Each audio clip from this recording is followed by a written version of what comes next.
জন্যই যদি আবার প্রয়োজন হয় আমরা আবার রক্ত দেব, আমরা জীবন দেব, দেশকে সুন্দর দেশ করার জন্য রাজপথে থাকবো, থাকার জন্য কেটে লাগিয়েছে।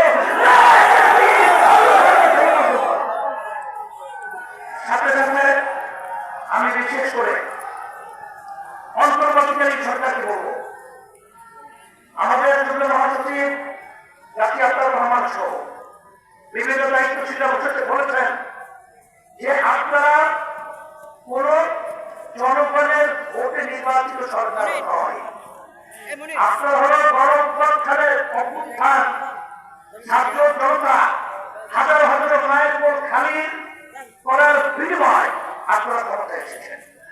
কিন্তু আপনাদের কার্যক্রমগুলো আমরা অনেকাংশে প্রশ্নবিদ্ধ। এটা আমাদের দুঃখ হয়, আপনাদের দুর্বলতা কোথায়? একই বলতে জানি না, যারা কি নির্বাচনের জন্য অস্থির হয়ে গেছে, বিয়ার নির্বাচন পছন্দ করছেন না, আমি বলবো এখন বাংলাদেশের মানুষ সজাগ হয়ে গেছে।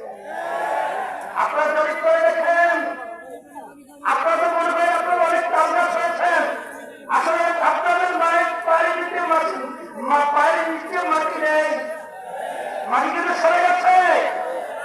এখন এই বাংলাদেশের মধ্যে আর এই চালাবাসদেরকে, এই চালাকি চালা দখলকারীদেরকে,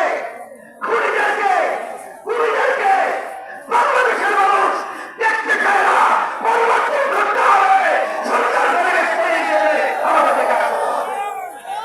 এই জন্য আমি বিশেষ করে বলবো, যারা নাকি হাজার হাজার মায়ের ভোট খালি করেছে, তাদের যারা নির্বাচনের জন্য আহ্বান করছেন, আপনারা কি ইঙ্গিত দিচ্ছেন? এখন আমাদের কেন্দ্র বন্ধ হয় নাই, এখন আমাদের বাড়ি সেই শব্দ আমাদের কান থেকে এখন সরে নাই। আবু সাইদ আল-কুশাইর পরিবৃত্ত মুক্তি আমাদেরকে লুকিয়ে পড়েছে, এখন আমাদের নজর থেকে এখনো সেই স্মৃতি যায় নাই। আর আপনারা তাদেরকে নির্বাচনে আহ্বান করবেন, আবার নির্বাচন তাদেরকে নিয়ে এসে আপনারা ক্ষমতা দখল করবেন। এর ধোঁকাবাজি বাংলাদেশের জনগণ বুঝে গেছে। তাই আমরা বলবো, যারা বিভিন্ন সময় লক্ষ্য করেছি যে আপনারা সাধারণ ক্ষমা ঘোষণা করে, আবার কেউ তাদেরকে নির্বাচনে আহ্বান করে, এইসব ধোঁকাবাজি বাংলাদেশের জনগণ এখন বুঝে ফেলেছে। আপনাদের অবস্থান পরিষ্কার করতে হবে। আপনারা এই সরকারের মাধ্যমে তাদেরকে খুশি করতে চান, এটা যেন বাংলাদেশের মানুষ বোঝে। আর এই পাশে আমাদের রাষ্ট্র রয়েছে, নিয়ম ছিল বন্ধুত্ব সুলভ আচরণ আমাদের সাথে করবে, কিন্তু তাদের আচরণে আমরা বন্ধুত্ব পাই নাই। তাদের দোষকদেরকে খুশি করবে এবং তাদেরকে নিয়ে আপনার ক্ষমতায় যাবেন না, এটা কখনোই হবে না, আর হতে দেওয়া যাবে না। আর পিআর সিস্টেমের মাধ্যমে বাংলাদেশে জাতীয় সরকার গঠন হবে। আপনারা কেন চাচ্ছেন না? আপনাদের ভয় কোথায়? আবার আপনারা এই নির্বাচন পদ্ধতির মাধ্যমে এককভাবে ক্ষমতায় গিয়ে আবার আপনারা বিভিন্ন ধরনের আমাদের উপরে সেই জুলুমের এটা চাপিয়ে দেবেন, এটা হবে না।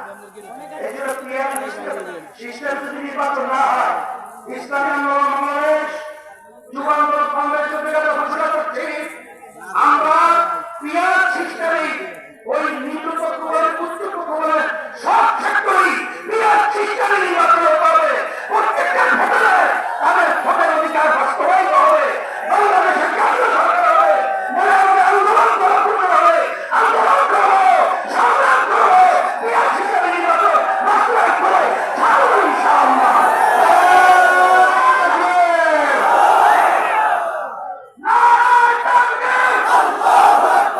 24-এ যুব আন্দোলনের কমিটি বিরুদ্ধে ঘোষণা করা হলো, 25-এ যুব আন্দোলনের নতুন